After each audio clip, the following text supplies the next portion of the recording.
Good morning, welcome to Rockfish Farm. I've got Glimmer here with me today. She's creeping up on you. Yeah, this is Glimmer. She is like a 19-year-old Arabian, we think maybe a Welsh mix. She's been really fun. We've had her for about 5 years, and she came to us. She sat at the back of a barn, didn't do a whole lot. She was pretty darn spooky when she first came to us. She had previously foundered, and so they did not give her any grain. They hardly gave her any hay. She was pretty skinny when she came to us, and like I said, just very spooky. We didn't know what riding she had. She barely lunged. I mean, she would just like run all over the place, but they were going to put her down, and I said load her up into the trailer. So we brought her home.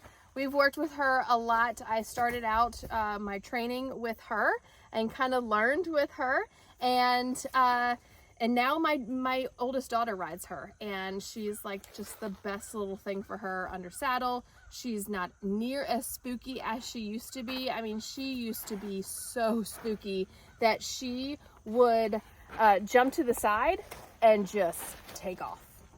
I mean, she was like a basket case. And so slowly over time, I love the saying, loud people make quiet horses. Well, here I've got 3 kids, 6 horses, a dog. You know, we've got machinery, tractors, side-by-sides. And so over time, obviously that has helped to calm her a little bit, but also working with her and getting her trained. And now she is just a lot better and a lot of a safer horse to be around. So we are talking about desensitizing this month in October. Each Friday, I'm going to put out a video of desensitizing my horses to a couple different items. But before we do that, I wanted to give you some basics that I feel like you should know, and your horse should know, and your horse should do to keep you safe before you start desensitizing your horse to, you know, the blowy uppy man that I showed you in yesterday's video. And I'll link that here if you missed that.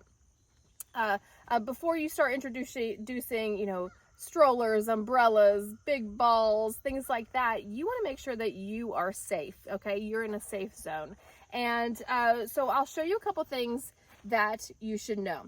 If you've got a pretty quiet horse, still do these things, make sure they can do them. If you have a pretty nervous and hot horse, you might want to spend a week or maybe even more doing these couple things to where you feel like their brain is connected to you. They are respecting you and your space. And that is the biggest one I want to reiterate here, is they respect you and your space. Because when they get spooked at things and you're on the ground, you can put yourself in a pretty dangerous situation. When we first got our Halflinger, he was incredibly disrespectful. He did not respect me and my space. And one day he spooked at something, I don't even know what. I was up here in the riding ring and I was standing against the fence, and he just plowed his shoulder into me and put me on the ground like that. I didn't even know what happened. To this day, I don't even know what he spooked at. But I mean, he just took me out. And so whenever you have a horse, they need to respect you and your space. So when they get scared, they better start going the other way and not towards you. So make sure you have a good stick and string. And I really like a training halter and lead rope. So your rope halter, don't cheap out on this. The ones where they don't have a buckle, it's all one piece, not good. Ones that are knotted here, not good. Get yourself a good sturdy rope halter. You can get it from Down Under Horsemanship, which is the program that I use. You can get one from Pirelli. These are actually Pirellis because that's the program I began with. But just get yourself a good lead rope and halter, okay? All right, so here are some of the tasks that you can do. If you have a very hot and nervous horse and you have a round pen, utilize it. Use it for at least a week or so every day, getting out there, getting them to walk, trot, and canter pretty darn long, especially if it's a horse that is not in work all of the time. You know, start by doing that, getting them to gain the respect for you by you moving their feet. And so by you getting them in that round pen and you go towards their hip, their back hip, stay on them, get them to move their feet. If you need a round penning video, I could try to do one here in the next couple of days so that you have that to reference, and or just search on YouTube, or even better, get yourself into the Down Under Horsemanship program or any training program that is. I think it is wonderful for anybody to be part of a training program, because it teaches you so much, and you will just become such a better horseman or horsewoman. So get in that round pen, move their feet, get their brain thinking a little slower to begin with, and do that for a couple days. If you're starting off with some horse that is fairly quiet, you've been consistently working, and you've been under saddle and stuff like that, and it's fairly quiet, then you can start off, I feel like you can start off with a lead rope. If you don't have a round pen, of course you can start on the lead rope. I would just start moving their feet, lunging them, and really getting them to work. I'm talking not just this slow trot. Get them moving and get their feet moving. So, okay. So the first thing that you can do, once you've round penned them, you've got their feet moving, or you've lunged them, you can start desensitizing. Make sure they're desensitized to the stick and string and the lead rope. And so you're just going to stand here. Mine's got a leather popper on the end here. And so we're just going to start by tossing it up over. You can see she's kind of like, well, you woke me up. And so you're going to put it over their neck, towards their ears, over the middle of their back, and then over their butt. You can see she's kind of moving. Let me get in better position here for you to see. Okay. All right.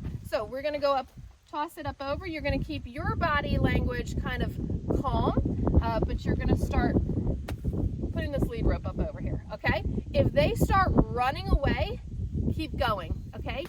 Chase after them and keep throwing it up there. Okay. Helping them understand that they need to stand very still, okay? And so this might take a while. If you've got a pretty hot and nervous horse, then this might take a while. You can even go across the back legs there. So I'm just making sure. So see how she moved? So I'm just kind of grabbing the lead rope a little bit. If they need to run off, they can run a little bit. You can let them move their feet, but I'm trying to help her understand. So I'm gonna hold it a little tighter and just help her understand, no, I want you to stand still. Okay? So you're going to do this from both sides, because we say new side, new brain. Just because it's desensitized on this side doesn't mean that it's desensitized on the other side. So we're going to come, and we're just tossing. So until you can get pretty close to this point, I wouldn't move on. So again, hot and nervous horse might take a couple days for this.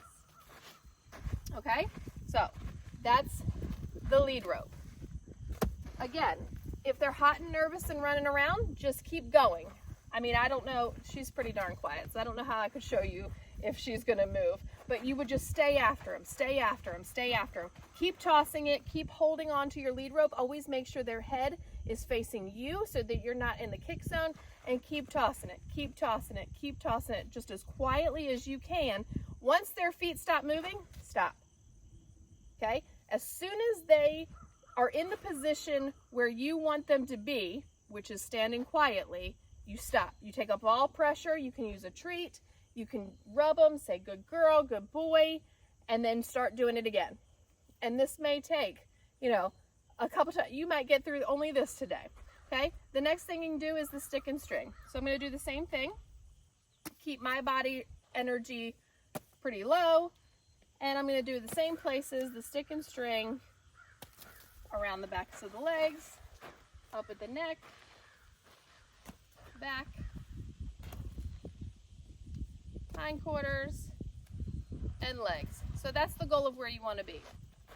All right, so the next thing that we want to do is we want our horse to respect our space, and we want them to move away from us and any pressure that we're putting on them. Because if they get spooked, we want to be able to throw our hands up or whip, and we want them to understand they're to move the opposite direction. So the next thing that you can work on is actually getting your horse to back up. Some horses, this can be very difficult. And I had a Belgian that I'm working with right now, and when she first started with me, she would not budge, not budge. She was super quiet, so I don't think she'd be spooked by a whole lot, but still, that's disrespect. I want my space and she can have her space. If something bad was to happen, I don't want her to come into my space, and I want her to know when I put pressure out in front of her nose, she is to back away from that. So the best way to do this is to stand in front of them, and you want to always have 2 eyes on you. So don't ever let them turn away. You can start by, here's one way to start, and then I'll show you another one if you're having troubles, okay? So you're gonna get your energy up, okay? You can see she's starting to back away, okay? So I'm moving my arms, okay? And she's not moving. We could take a step in and we could start hitting the chest, okay, with our whip. So we're gonna get her right between the legs there, and see how she's looking away? I don't want her to do that while I'm training her. I want 2 eyes on me all the time, okay? So always 2 eyes. All right, so when we're backing up, we're gonna put this energy out here. If she doesn't do it, we're gonna back, and you can start kind of smacking her a little bit, okay? You can get pretty hard with that. If that doesn't work, you can start and kind of get her under her chin at the snap a little bit, and then also by bringing up your intensity of the pressure, that will help get their attention a lot more. And that is what helped me with that Belgian a lot too. Figure out what your horse knows. Do they know this? Okay, so if they know that but they don't know the stick and the pressure in the front, then start pushing back on them while smacking and walking backwards. You see, I don't have a whole lot of energy here, okay? So what I want to do for a horse that's real sticky in their feet is really bring up my energy. So this is probably going to catch her off guard because she's pretty quiet and good. But you're going to get your arms going, okay? And you're going to go back, back, back. Okay? And you're going to have to really get those arms up. Sorry, Glimmer. I know. We like quiet pressure, okay? And every horse is different, and some will be so sensitive to that, and then some will have such sticky feet like that Belgian that I had. So you just kind of want to get your arms up and really get them. Eventually, you want to come back down to this. So if I was to do this again, if I had to go up to that pressure, then I want to come back down to the easy pressure again. And I'm going to go like this. 2 eyes. And I'm going to go back to this. And now she's moving with that, okay? If I have to, my next one will be hitting the chest, okay? And then if I have to again, which you might have to a couple times, you go way up to that pressure and really get your arms and really be animated, and that will really help you as well. All right, the next activity that I think you should know and have very good knowledge of, and your horse have knowledge of, is circling around you. So the first thing you could do is start lunging them, and this is going to help move their feet. And since I am not wearing a microphone, I'm just going to step over here, let you watch me, and then I'll do a voiceover for you.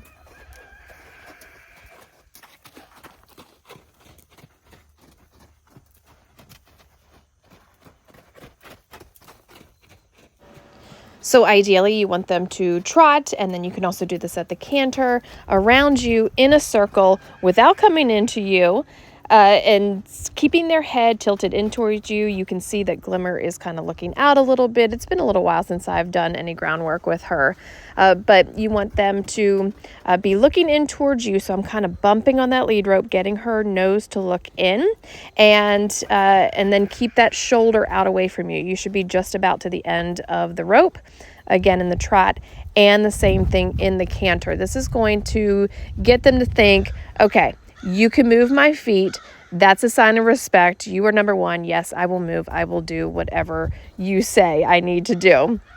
So definitely practice this several times, maybe even several days, if you've never done this before with your horse, or if your horse doesn't circle around real great. Okay, so the last one that I think you should know is have your horse circle around you pretty closely. You're going to be about a stick's length away from your horse, and you're going to have it circle around you. And so again, I'm going to step back here. I'll do a little bit of a voiceover, And but you're gonna watch this front shoulder, okay?